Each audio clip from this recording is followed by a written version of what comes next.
All right, so it's Valentine's Day, and I, as a single woman, made up a list for all you married couples out there and all you couples out there dating and in love, whatever you want to have it.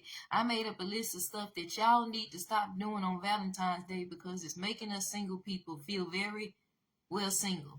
And here are some things that y'all could do to help us not feel very single. Number one. Stop coming to work and telling us what your man got planned for you. We don't really care about your trip to Cancun or Jamaica or Las Vegas, whatever y'all got going. Like, nobody asked you. We don't care. And the more you talk about it, the more we really want to punch you in the face because we ain't got nobody to take us nowhere. Ain't nobody finna take us, fly us to no Cancun, Jamaica. They not even finna take us to the movie, so we really don't want to care or hear about what y'all got planned for tonight. We don't want to hear about the fancy hotel. We don't want to hear about all the flowers and all that, which brings me to number two. Stop sending flowers to your wife on Valentine's Day because the rest of her co-workers, including myself, are very annoyed. We feel very offended, very disrespected, very, you know what I'm saying, insecure to say the least, because you over here sending her flowers, but ain't nobody sending us flowers. And I know you like, whose fault is that? It's your fault, because the respectful thing to do is to send her flowers when she get home with you, not in front of the rest of us to remind us that we single and we ain't got nobody. You know what I'm saying? That might just be one thing that can send somebody off the edge. They might be ready to jump off the bridge. So please keep your flowers and your lovey-dovey stuff to yourself, which brings me to my next point. Stop the freaky phone calls. You know what I'm saying? As an HR specialist, I used to sit next to coworkers. I mean, we was this close. And you know, when you sit next to your coworkers in your little cubicle, sometimes you're this close and you can hear everything they got going on. And sometimes y'all husbands will be calling y'all with the little freaky phone calls talking about what kind of panties you wearing tonight, or where you gonna put them M&Ms in the bathtub again. You know, whatever freaky plans y'all got going on. Nobody wants to hear it. We too close for all that. Save your freaky conversations for when y'all get back home because you're making us feel very insecure. And you should be celibate in abstinence anyway unless y'all married. And even if y'all married, we still don't want to hear it. Like, y'all are so annoying. Save your freaky conversations for when you get at home. Please, we don't want to hear what y'all got going on. You got too many kids anyway to be having some freaky conversations. The answer should be no. Stop while you're ahead. All right, which leads me to my next point.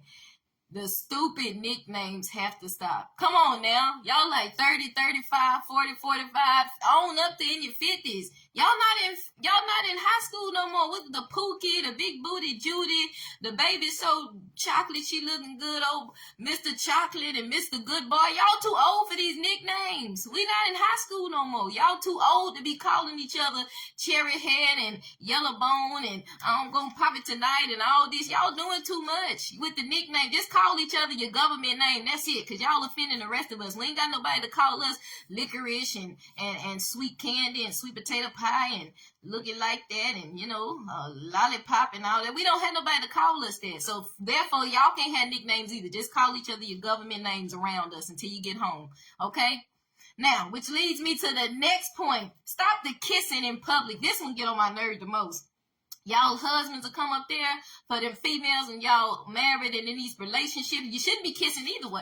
Anyway, when you're not married, y'all need to be abstinent and celibate like the Bible says. Because if not, you're in fornication, you're in sin.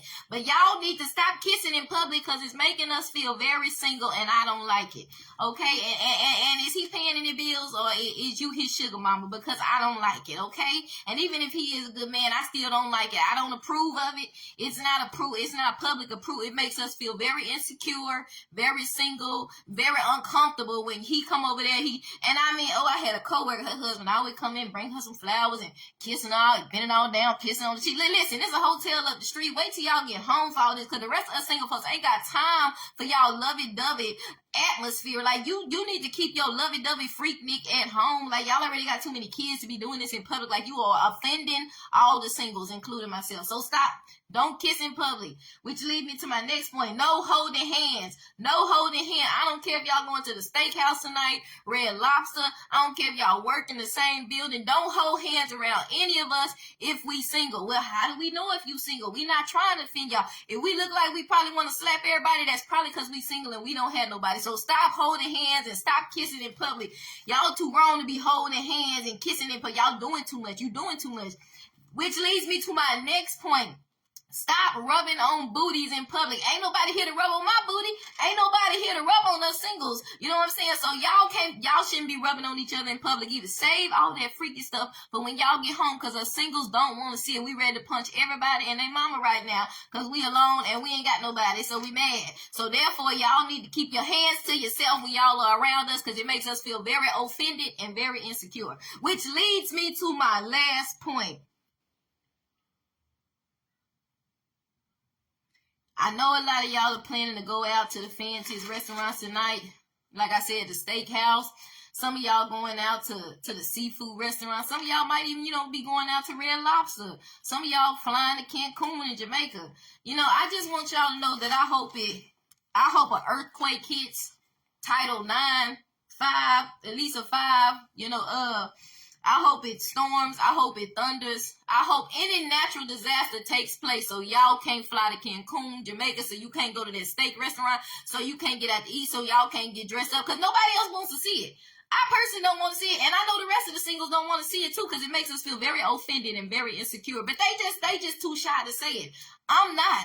I'm gonna let y'all know right now, y'all are getting on my last nerves. I'm sick of every last one of y'all. Why should y'all be in love and me not have anybody, and us not having it? I'm very offended. Stop kissing in public. Stop sending flowers. Stop the freaky phone calls. Stop the dumb nicknames, and stop celebrating your love in front of singles. Just act miserable like the rest of us. Be respectful. Just, I don't know what we gonna do. That's appreciative. You ain't doing too much. But when you kissing and telling us about your little plans to fly to Cancun, you being very prideful. You rubbing it in our face because you know we ain't got nobody. We don't care. We didn't ask you. Okay? And it's very disrespectful. It's prideful of you to be telling me what your man got planned for you. I don't need to know that it's y'all anniversary. I don't need to know what he doing for you. You know what I'm saying? I don't need to know y'all freaking plans. Okay? So just stop and act miserable like the rest of it. I hope it thunders. I hope a natural disaster hits, because I really don't want y'all to be able to celebrate your love. So y'all can stay home and watch Lifetime and Sesame Street, and read the good book like the rest of us that ain't got nobody. Bye. This has been a approved message for all the singles out there. They just don't want to say it, but they feel the same way. They feel bad because they're your friends, so they don't want to say it. But nobody cares. We don't care. We don't want to hear it. Keep it to yourself, okay? We don't share your excitement. The feeling is not mutual, so just shut up.